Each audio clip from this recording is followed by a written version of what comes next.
Everyone, कैसे हम सब? उम्मीद है आप सब अच्छे होंगे। फ्रेंड्स आज की वीडियो में हम करेंगे BA programme 5th semester Hindi भाषा का व्यवहारिक व्याकरण। इसके यूनिट 1 एंड 2 में ऑलरेडी अपलोड कर चुके हैं। यूनिट 2 के कुछ चैप्टर अभी रहते हैं आपके।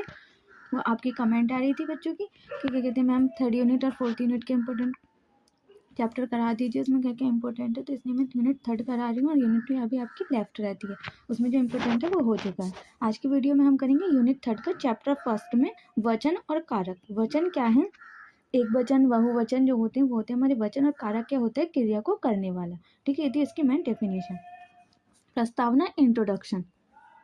कारक और वचन। हिंदी पहले स्थानीय बोली थी। हिंदी क्या थी? पहले स्थानीय बोली थी। अब भी केंद्रीय स्थान दिल्ली की विकसित बोली तथा भाषा है। और अब भी क्या है? हिंदी केंद्रीय स्थान दिल्ली की विकसित बोली तथा भाषा है हिंदी।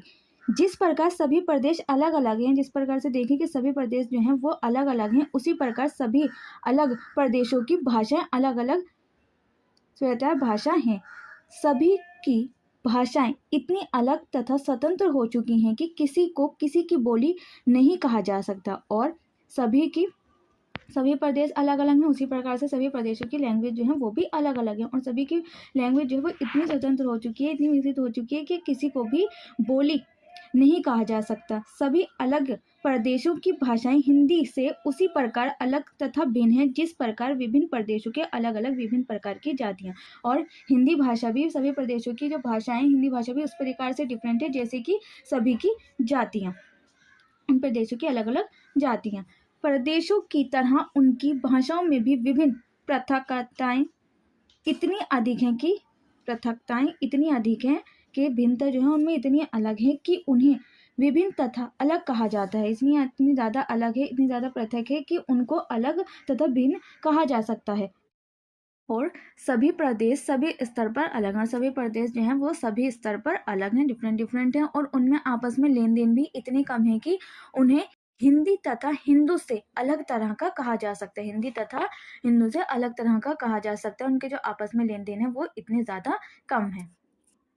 यद्यपि विद्वानों ने कई कारणों से कई बोलियों को एक बताया था, और विद्वानों ने कई तरह की जो बोलियां हैं उनके कारणों से बोलियों को अलग तरह का बताया था, तथा उनका यथार्थ यह है कि सभी विकसित होती होती बोलियां अलग अलग भाषाएं बनकर हिंदी से इतनी भिन्न हो चुकी हैं कि सभी भिन्न भाषाएं, इन सभी के व्यवहार विभिन्न स्तरों के हैं जो हिंदी से अलग हैं। और सभी बोलियां जो हैं, सभी भाषाएं जो हैं वो अलग अलग बोलियां, अलग अलग भाषाएं इतनी ज़्यादा विकसित हो चुकी हैं, इतनी ज़्यादा भिन्न हो चुकी हैं कि वो सभी जो भाषाएं वो अलग अलग भाषाएं बन गई, मतलब कि हिंदी से बिल्कुल ही अलग हो गई हैं। इन सभी के व्यवहार में विभिन्न स्तर के हैं, और इन सभी के जो व्यवहार हैं वो विभिन्न स्तर के हैं जो कि हिंदी से बिल्कुल अलग है, हिंदी से बिल्कुल डिफरेंट है। लेकिन सभी को औपचारिक कार्य करते वक्त अथवा अपने घरों से बाहर बोलते वक्त हिंदी बोलनी होती है। लेकिन सभी को जब औपचारिक कार्य करने होते हैं तो तब हिंदी बोलनी होती है, या बाहर निकलते वक्त हिंदी बोली जाती है। घर में जो लैंग्वेज बोलते हैं वो बिल्कुल डिफरेंट होती है, और जब हम बाहर निकलते हैं, ऑफिस काम के लिए निकलते हैं, तो वो हमें हिंदी, शुद्ध हिंदी बोली जाती है।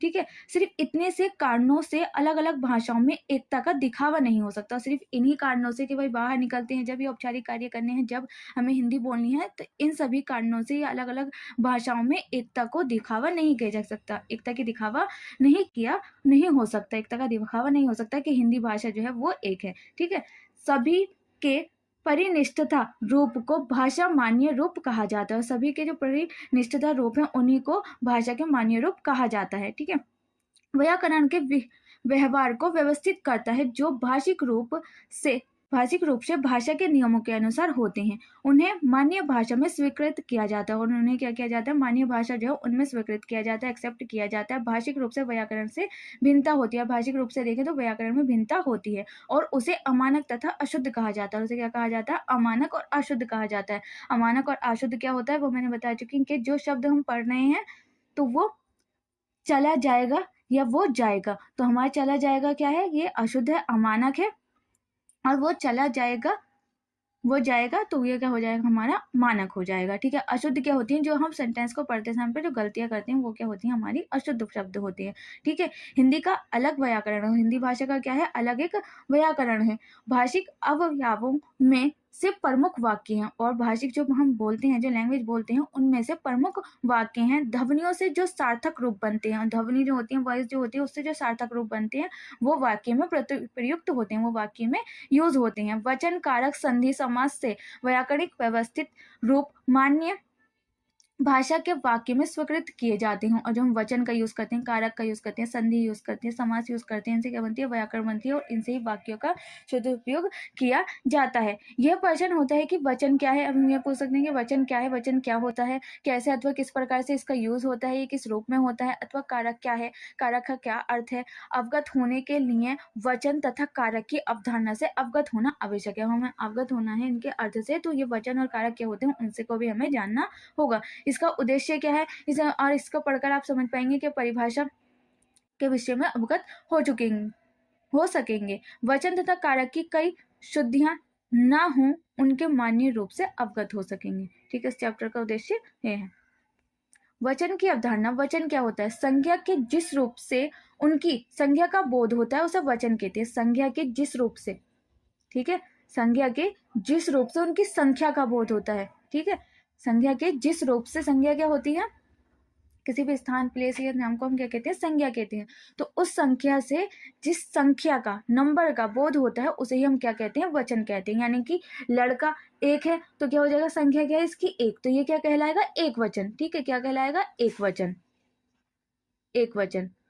और अगर इसकी संख्या दो या दो से अधिक है तो ये क्या कहलाएगा, बहुवचन। यानी कि लड़का एक है तो एक वचन कहलाएगा, और एक से अधिक है, दो या दो से अधिक है, तो उसको क्या कहेंगे, बहुवचन कहेंगे। ठीक है, तो संज्ञा काय का बोध कराती है।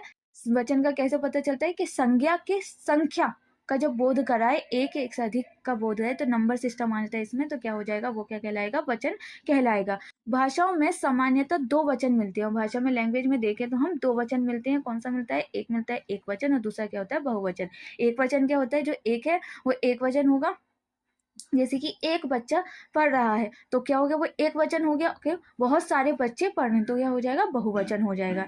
ठीक है, तो इससे क्या हो रहा है, नंबर का पता चला है कि एक और एक से अधिक, तो हो गया एक वचन और बहुवचन। ठीक है, संस्कृत भाषा में तीन वचन होते हैं, और संस्कृत भाषा में देखें तो हम कितने होते हैं, तीन वचन होते हैं। एक होता है एक वचन, दूसरा होता है द्विवचन, और तीसरा होता है बहुवचन। ठीक है, हिंदी भाषा में कितने होते हैं, एक वचन और बहुवचन। लेकिन जो संस्कृत भाषा है उसमें कितने होते हैं, तीन वचन होते हैं, एक वचन, द्विवचन और बहुवचन। एक वचन यानी कि एक सिंगल, द्विवचन में दो आ जाते हैं, और दो से अधिक हो जाते हैं, वो हमारा हो जाता है बहुवचन। ठीक है, संस्कृत में द्विवचन का प्रयोग बहुत नहीं होता था, और संस्कृत भाषा में भी जो दो वचन है उसका प्रयोग बहुत ज्यादा नहीं होता था। इसी परंपरा में हिंदी में भी दो वचन पाए जाते हैं, और इस वजह से क्या होता है, हिंदी भाषा में भी दो वचन पाए जाते हैं। एक वचन और बहुवचन एकत्व प्रकट करने के लिए एक वचन, और अनेक तब प्रकट करने के लिए बहुवचन का प्रयोग किया जाता था। संज्ञा के जिस रूप से एक का बोध होता है उसे एक वचन, और जिससे एक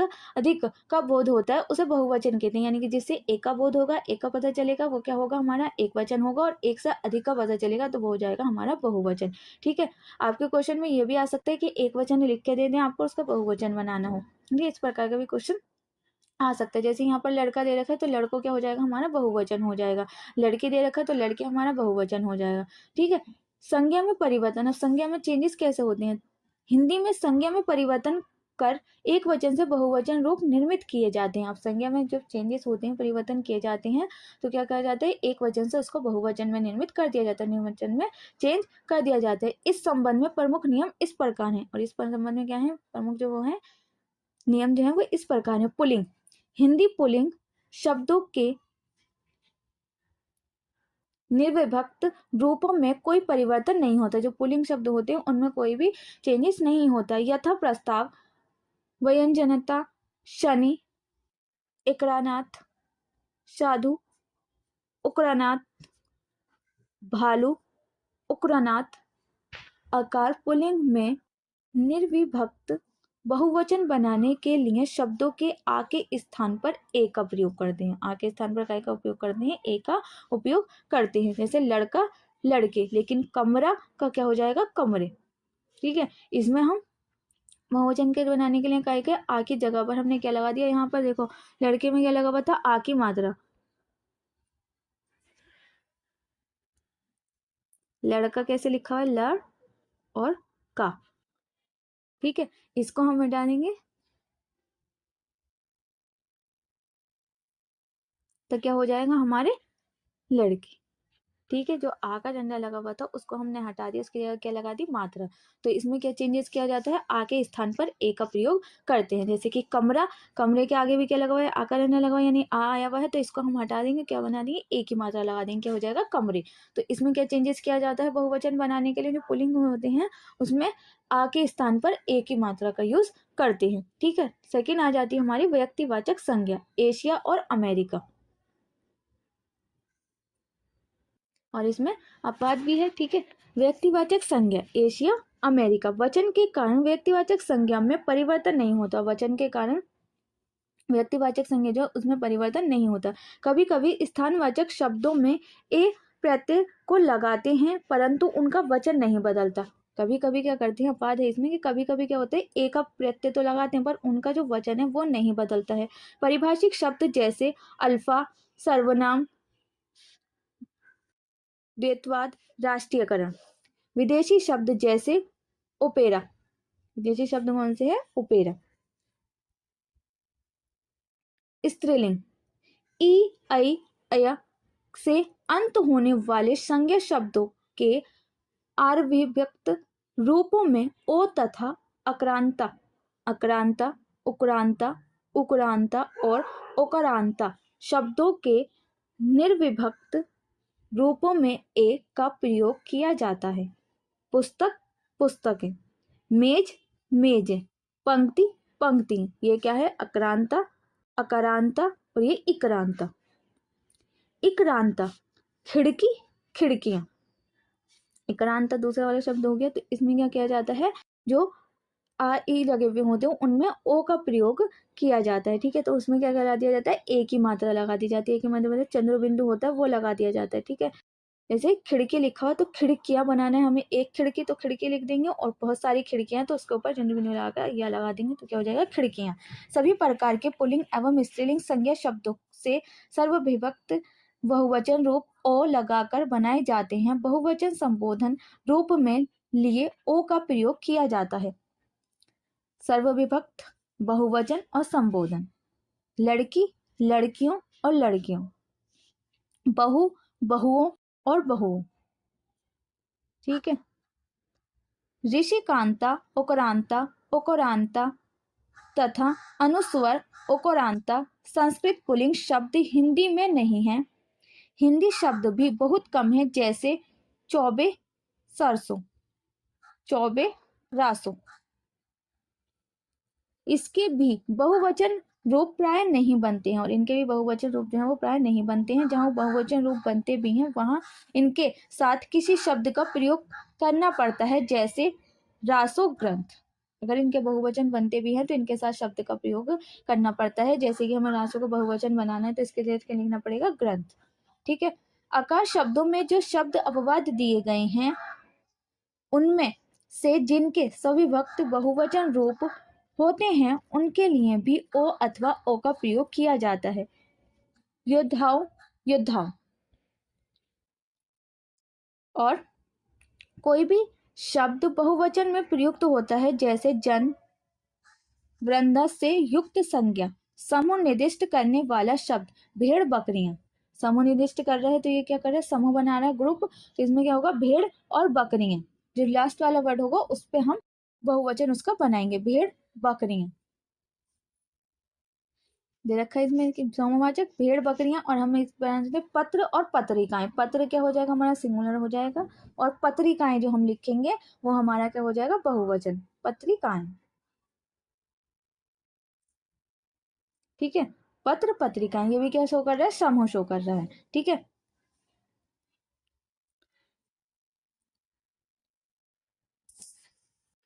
गणना की दृष्टि से संज्ञा शब्द दो प्रकार के होते हैं, और गणना की दृष्टि से भी देखना, शब्द संज्ञा शब्द जो है वो दो प्रकार के होते हैं, एक होते हैं गणनीय और एक होते हैं अगणनीय। अगणनीय शब्दों के बहुवचन रूप प्राय नहीं बनते। और अगणनीय शब्द जो होते हैं उनके बहुवचन नहीं बनते, लेकिन जो गणनीय शब्द होते हैं उनके बहुवचन बनते हैं। गणनीय संज्ञाओं के बहुवचन बनाते समय इनके साथ संख्यावाचक विशेषणों का प्रयोग भी किया जाता है। और जब गणनीय संज्ञा जो है उसका बहुवचन बनाते हैं तो उसमें संख्यावाचक जो विशेषण है उनका उपयोग किया जाता है। आक्रांता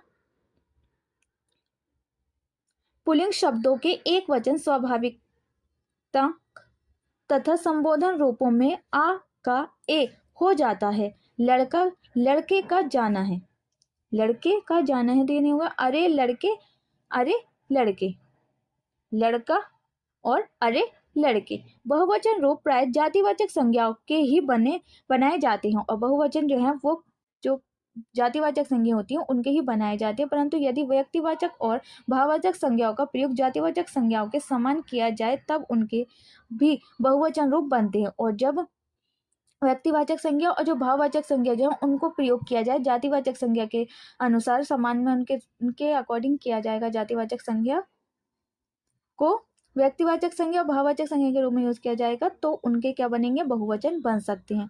पन प्रत्येक शब्द की संज्ञा के बहुवचन बनाते समय आ को ए में परिवर्तित किया जाता है। क्या कर दिया जाता है, आ को ही ए में परिवर्तित कर दिया जाता है जब इनके बहुवचन बनाए जाते हैं। सीधापन और सीधेपन, सीधापन और सीधेपन, ये सीधापन क्या हमारा एक वचन है और इसका सीधेपन क्या बन जाएगा, बहुवचन। यानी कि ये क्या हमारी भाववाचक संख्या क्या है, सीधापन क्या है हमारी भाववाचक। इससे क्या पता चला है कि वो क्या है, सीधा है बिल्कुल, तो उसमें क्या है सीधेपन, ठीक है वो सीधा है या उसमें सीधापन है, तो इसका क्या हो गया, बहुवचन बन गया जब इसको हमने कैसे यूज किया, जातिवाचक संज्ञा के रूप में यूज किया। तो द्रव्यवाचक संज्ञाओं के बहुवचन रूप नहीं होते, द्रव्यवाचक संख्या जो है उनके भी बहुवचन रूप नहीं होते हैं, उनके भी बहुवचन नहीं बनते हैं, परंतु किसी द्रव्य की भिन्नता को बताने के लिए इसका बहुवचन में भी प्रयोग कर दिया जाता है। लेकिन उस द्रव्य की भिन्नता बतानी है हमें तो उसका भी हम क्या कर सकते हैं, बहुवचन के रूप में यूज कर सकते हैं। जैसे कई तरह के तेल मिलते हैं, कई तरह के तेल मिलते हैं, तो तेल को हम बहुवचन नहीं बना सकते, लेकिन कई तरह के तेल मिलते हैं, कई प्रकार के तेल मिलते हैं, तो इसको हम बहुवचन के रूप में यूज कर सकते हैं। पदार्थों की बड़ी संख्या बनाने के लिए एक वचन जातिवाचक संज्ञा शब्द का प्रयोग बहुवचन के रूप में किया जाता है। और पदार्थों की संख्या बड़ी संख्या बनाने के लिए एक वचन जो जातिवाचक संज्ञा है उसको शब्दों का प्रयोग करके बहुवचन में भी इसका रूप किया जा सकता है, उसका यूज किया जा सकता है। व्यक्तिवाचक नामों के पूर्व माननीय का प्रयोग करने पर इसका प्रयोग बहुवचन रूप में किया जाता है। कभी कभी इनका प्रयोग न करने पर भी अदर्थ इनका रूप बहुवचन का होता है, जैसे माननीय पहले प्रोफेसर हैं, माननीय प्रोफेसर, इनका क्या किया जाता है, नामों के पूर्व माननीय लगा दिया जाता है, तो इससे क्या होता है, बहुवचन का यूज हो जाता है। जैसे कि एग्जांपल में दिया माननीय पहले प्रोफेसर हैं, ठीक है, माननीय जो है वो पहले प्रोफेसर है या माननीय जो है वो पहले टीचर है, तो इस प्रकार से इनका यूज किया जा सकता है। हिंदी में एक वचन की प्रवृत्ति बढ़ती जा रही है, हम तुम वे जैसे बहुवचन रूपों का प्रयोग एक वचन के लिए होने लगता है। इसके बहुवचन बनाने के लिए साथ में सब का प्रयोग किया जाता है, हम सब, तुम सब। सर्वनाम में वचन के कारण भिन्न रूप होते हैं, जैसे सर्वनाम में जैसे मैं एक वचन है लेकिन हम बहुवचन हो जाएगा, मैं पढ़ा रही हूँ और आप लोग जो है वो पढ़ रहे हैं तो आप क्या कहेंगे, हम पढ़ रहे हैं, तो ये हो जाएगा बहुवचन। तू और तुम, तू क्या है एक वचन है और तुम क्या है बहुवचन है, ये है एक वचन है और ये जो है वो बहुवचन है, जो एक वचन है जो क्या हो जाएगा, बहुवचन। नेक्स्ट आ जाता है आपका कारक। कारक क्या होते हैं, कारक शब्द का अर्थ है कि क्रिया को करने वाला, कारक क्या होता है, क्रिया को करने वाला। क्रिया क्या हो रही है, पढ़ाने की क्रिया हो रही है, तो क्या कर रही हूँ मैं, पढ़ाने की क्रिया कर रही हूँ, तो कारक क्या है, क्रिया को करने वाला। कारक हम नेक्स्ट वीडियो में करेंगे। और उससे पहले अगर आपको किसी और टॉपिक पर वीडियो चाहिए तो कमेंट बॉक्स में बता सकते हैं। वीडियो कैसे लगी ये भी कमेंट बॉक्स में जरूर बताना। मिलते हैं नेक्स्ट वीडियो में, जब तक मैं stay healthy stay safe. Thanks for watching.